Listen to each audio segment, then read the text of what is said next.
তাহলে আজকে আমরা এখান থেকে 57 নম্বর থেকে শুরু করি। 57-18 সালে আসছিল অঙ্কটা, যে টাকা 1000 is invested at 8% interest rate for 5 years. 5 বছরের জন্য বিনিয়োগ করা হয়েছে 4% হারে 1000 টাকা। Interest is being compounded quarterly. সুদ কম্পাউন্ডেড হবে, চক্রাকার হবে বছরে 4 বার। তাহলে এম এর মান কত হবে? 4। এম কিন্তু সূত্রের কোনো অংশ না, এটা বাড়তি একটা অংশ। এম এর ডিউটি কি? আই কে ভাগ করে আর এন কে গুণ করে, এছাড়া কোনো ডিউটি নেই। Determine the effective interest rate.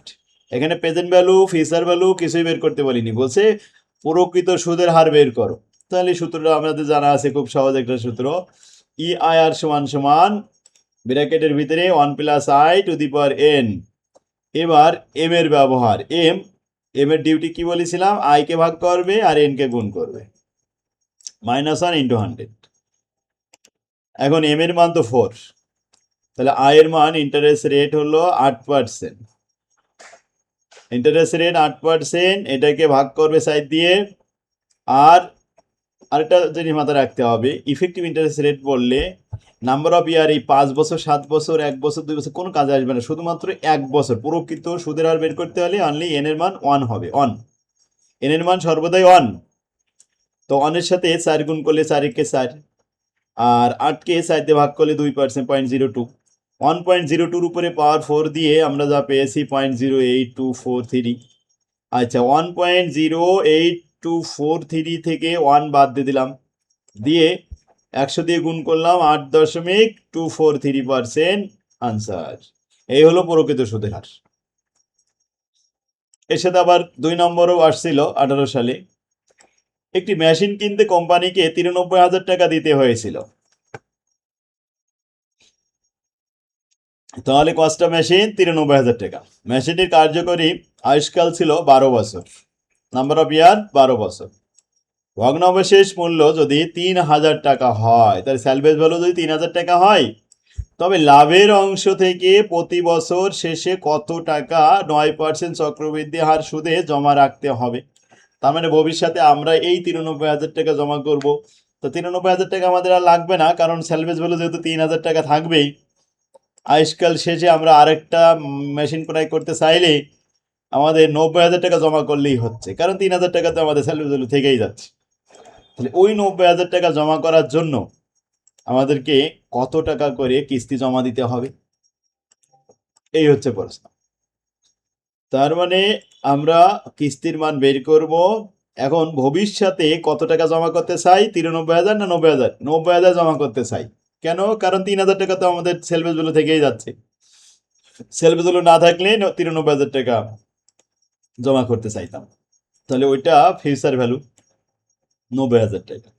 তো লিখে নিলাম ফিউচার ভ্যালু 90,000 টাকা, নাম্বার অফ ইয়ার 12 বছর, রেট অফ ইন্টারেস্ট 9%, কিস্তির মান হট।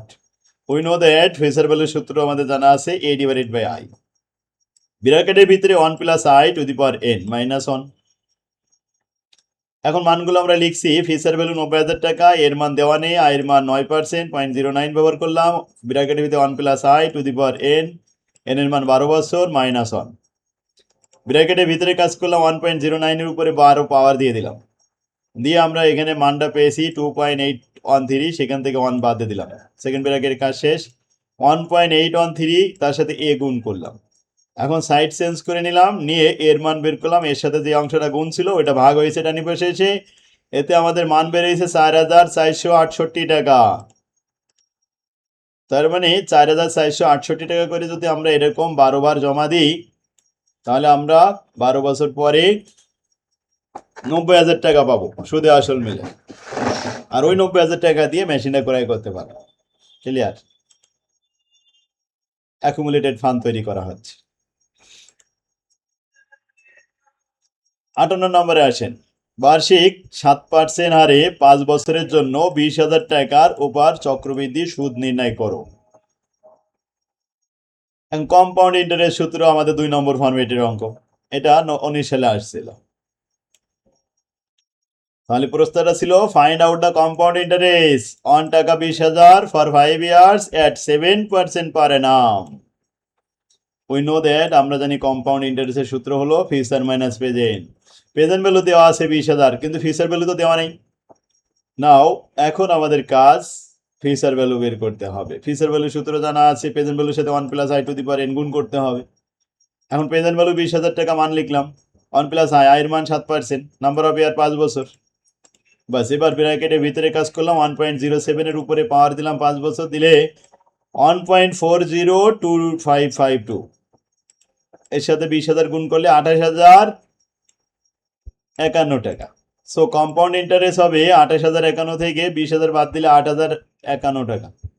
এই হলো আনসার। তাহলে দেখেন আমরা ফর্মেট 1 শিখেছি সিম্পল ইন্টারেস্ট, 2 নম্বরে শিখেছি কম্পাউন্ড ইন্টারেস্ট, 3 নম্বরে শিখেছি ইনস্টলমেন্ট। তো সেইগুলোই কিন্তু বারবার রিপিট করতেছে এই ইউনিভার্সিটি কোর্সে। এগুলো সবই পারার কথা, সব ওই ফরম্যাটের মধ্যেই। কয়টা অঙ্ক আছে? 22 সাল পর্যন্ত আমাদের 66টা অঙ্ক আছে। তাহলে ইউনিভার্সিটি কোর্সেন লাস্ট পর্যন্ত দেখে আসতে হবে, পারবেন না? এই কয়টা আজকে বাড়ির কাজ থাকলো। ওমা তৌফিক ইল্লা বিল্লাহ। আসসালাম।